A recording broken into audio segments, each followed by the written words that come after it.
Hi, this is Sean, Hi, this is Isaac. and this channel's called Wolf Dog Moon. And today we're continuing our Versus series. And Myra just let you know that she's around too. And that's what that sound was. So, if you like this kind of content, and you've seen our previous episodes in this series, then smash that like button and subscribe to our channel. Ring the bell for notifications so you don't miss out on our next video. And share and comment down below. Let's get into this. Okay, so just like our previous episodes in this series of Versus, we have two wrestlers that have never faced off, to my recollection, and never would, especially not in their prime. So we have Bret The Hitman Hart, the excellence of execution, from pretty much the 80s. He was with the Hart Foundation, and he was the WWF World Wrestling Federation World Champion after I think 1993 to like 1994, but around that time period. And then we have, of course, John Cena. He was like the champion 14 times, I think.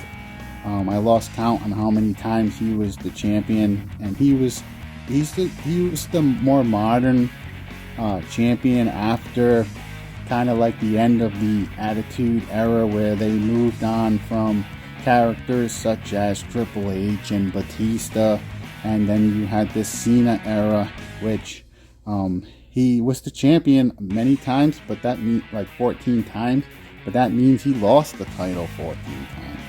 So you have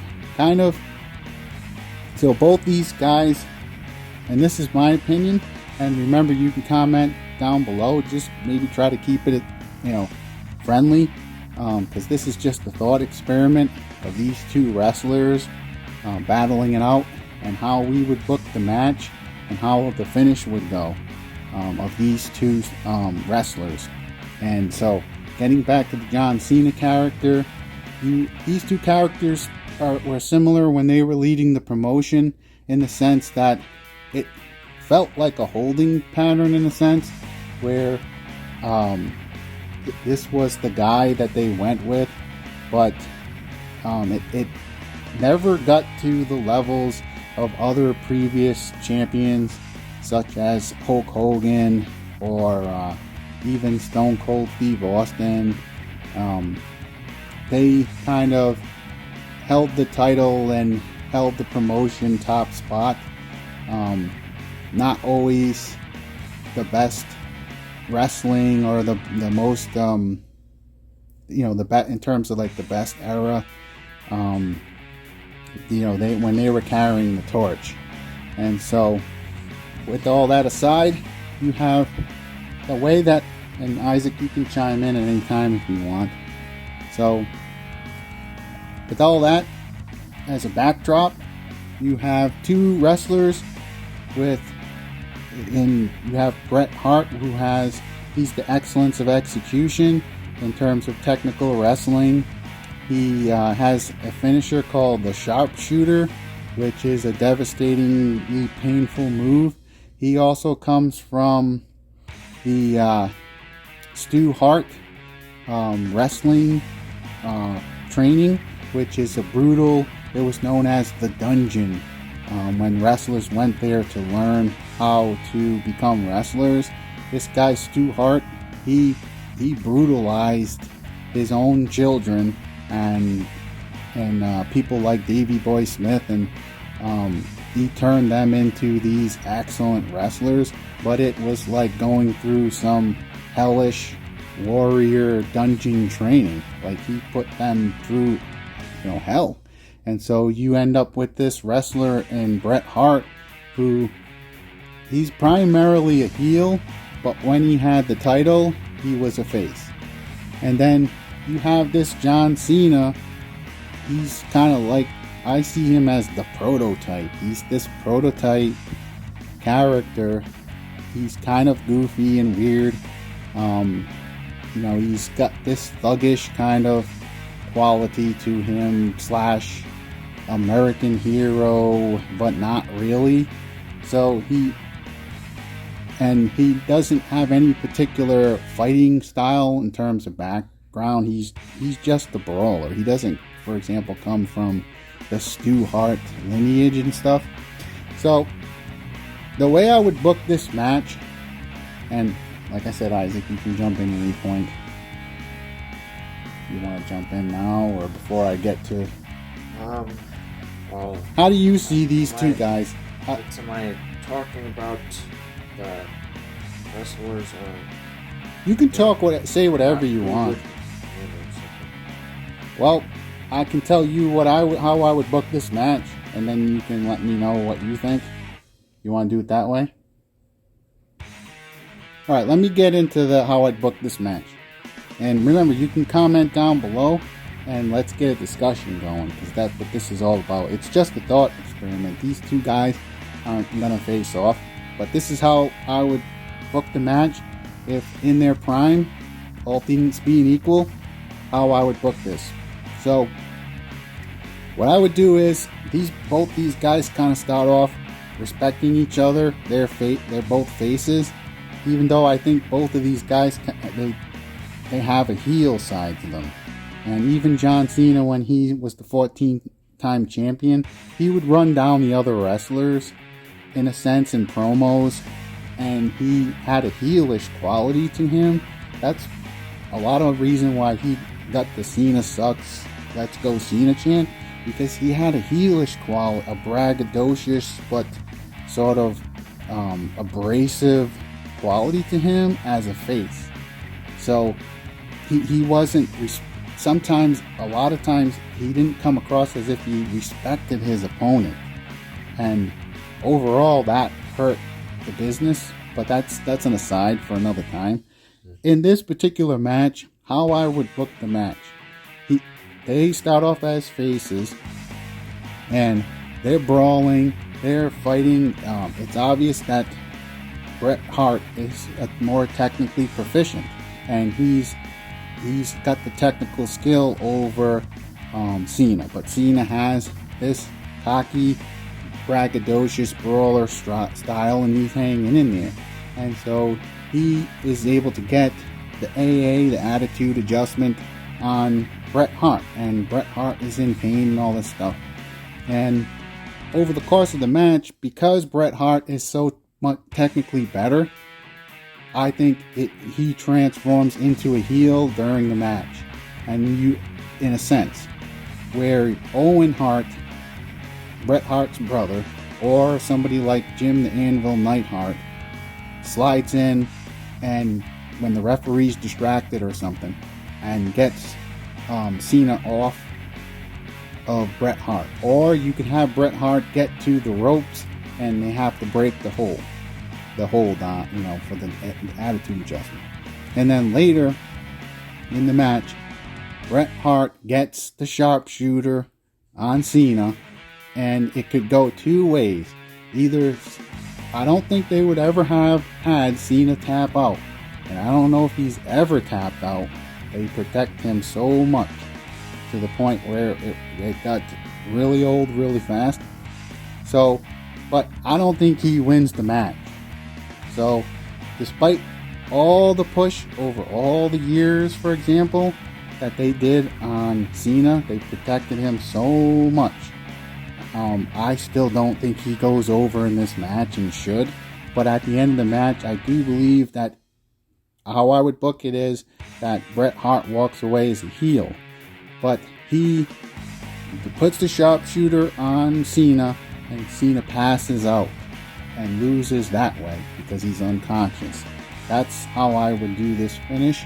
I don't think that Cena walks away winning.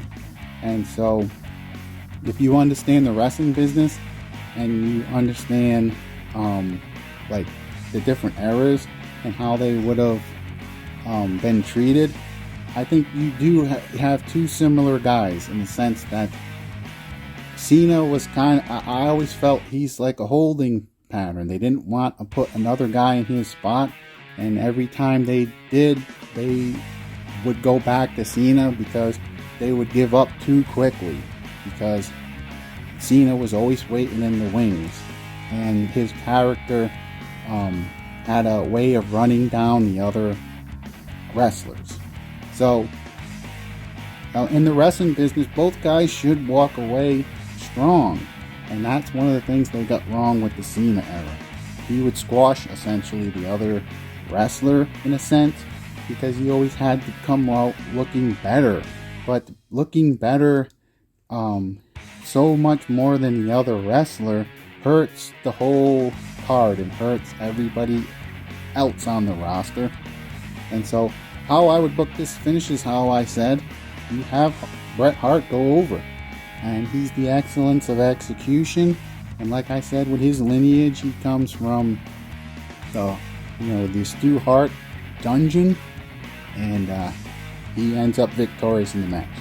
So what's your opinion, Isaac? I'd say I would think John Cena would win, unless if someone played dirty in the match and distracted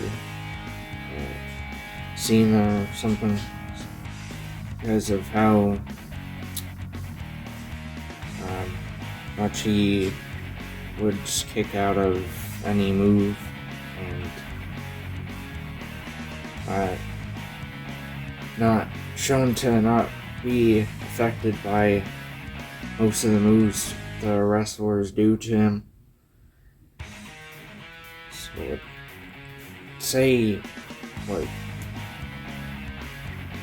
if Bret Hart played dirty or something, or someone came down and distracted Cena, though, I think that Bret Hart would win, though, if something happened there for some shenanigans. Yeah, I mean, that's kind of like what I also said too. Okay, Cena wins. He's gonna win in a sense that they always pushed him and protected him. But remember, both these guys are champions, so it's they both led the promotion. So you have to throw that out. So both of these guys were protected in a sense. They really pushed Bret Hart, and he was an excellent champion, but they could only go so far with him. Now they were able to. I think with Cena was the same circumstance. They, in terms of the pay-per-view numbers or whatever, they could, or the ratings, they could get it to a point where it was a certain number, but they were stuck at that number. And so if they're trying to get higher than that number, you're stuck with that number with Cena and with Bret Hart. So you can't, in a way, you do have to throw out both these guys were protected and respected and stuff. But all things being equal in that sense, Bret Hart is even more heelish. The majority of his run in the WWF, it was as a heel with the Hart Foundation, but even the Hart Foundation went face as a tag team. So, because he went face as a tag team, then that transitioned him into becoming the heavyweight champion, because they had to move on from Hogan, and Ultimate Warrior didn't work out. So that's when they went, and they couldn't put the strap on Undertaker. And that's a discussion for another time. I'll explain why. And so they went with Bret Hart, and that was the best they could do, and it was a good choice. He was an awesome wrestler. So in this match, he does go heel, and that's the edge that he needs to beat John Cena. But clearly he's a better wrestler. So the better wrestler is winning too, and he's just doing it as a heel. So he either or if he remains as a face, he beats Cena. Cena passes out in the sharpshooter. So let us know down below what you think. If you think we're crazy in what we're saying, let us know, or let us know what your finish is, or how you'd book this match. Maybe you're a huge Cena fan, or maybe you just see it as Cena was the guy. But remember, Bret Hart was the guy too, back in the 90s. So I think these guys are similar in terms of they could only get so much, they could only pull so much ratings, and eventually you had to build up a different guy. So and it ended up being, in Bret Hart's case, it ended up being Stone Cold Steve Austin, who got to heights that I don't think Cena ever reached, for example. So let us know what you think in the comments, and we hope that this video finds you having an amazing day, and we hope you have a blessed day. Signing out.